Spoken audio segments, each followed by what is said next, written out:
पुरी का जगन्नाथ मंदिर संसार के सबसे रहस्यमयी और दिव्य मंदिरों में से एक है। इसका निर्माण मालवा के राजा इंद्रद्युम्न ने करवाया था। लेकिन यह केवल एक साधारण मंदिर निर्माण नहीं था, बल्कि इसके पीछे एक दिव्य योजना और अनेक चमत्कारिक घटनाएं थीं। राजा इंद्रद्युम्न भगवान विष्णु के अनन्य भक्त थे। उन्होंने सुना कि ओडिशा के घने जंगलों में भगवान विष्णु के दिव्य स्वरूप नीलमाधव की पूजा की जाती है।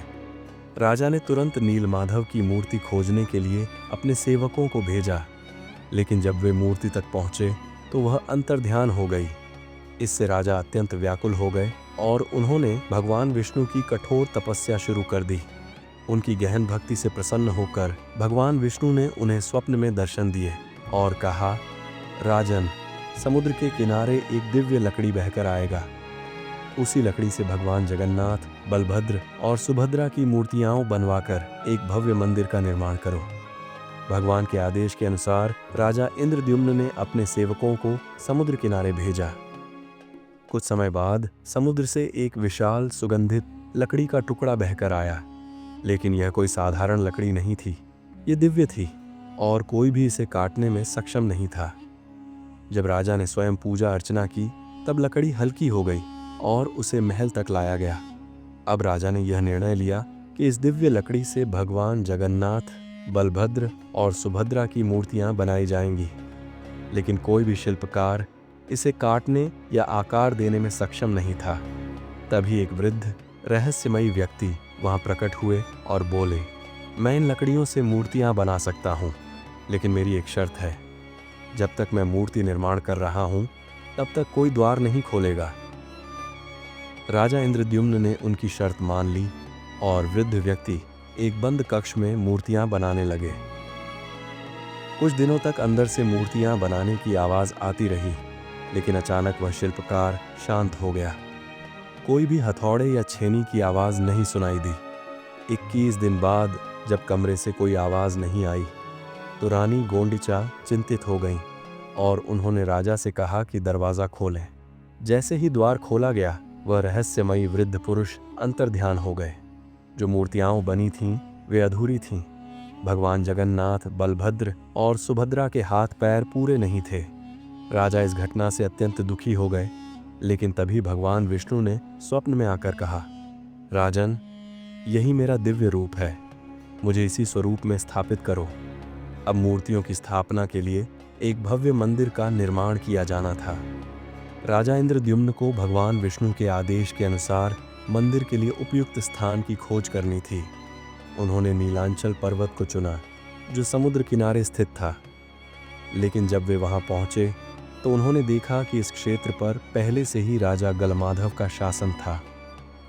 राजा गलमाधव, जो नीलमाधव की पूजा में गहरी आस्था रखते थे, इस स्थान को किसी अन्य को सौंपने के लिए तैयार नहीं थे। राजा इंद्रद्युम्न का मानना था कि भगवान विष्णु ने स्वयं उन्हें यहाँ मंदिर बनाने का आदेश दिया है, जबकि राजा गलमाधव इसे अपनी परंपरा और क्षेत्र पर अतिक्रमण मान रहे थे।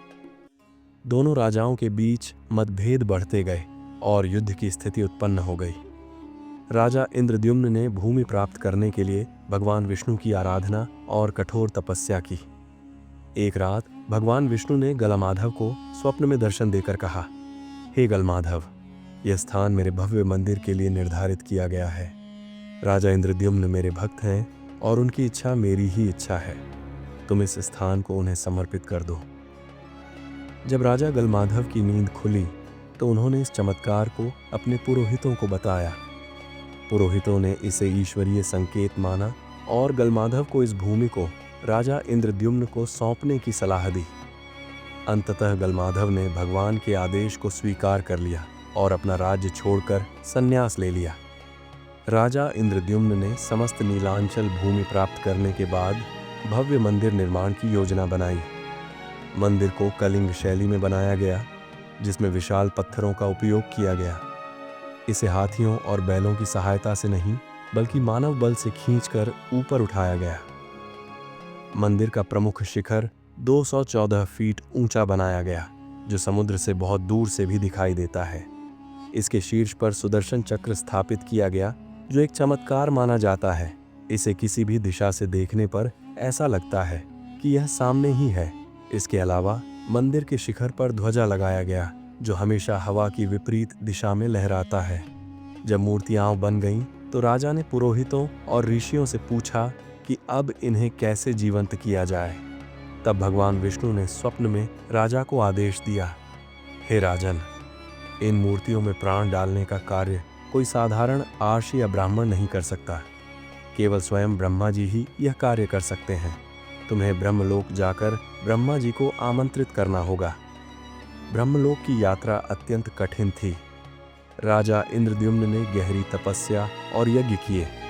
उनकी भक्ति से प्रसन्न होकर भगवान विष्णु ने उन्हें दिव्य शक्ति प्रदान की, जिससे वे ब्रह्मलोक की यात्रा कर सके।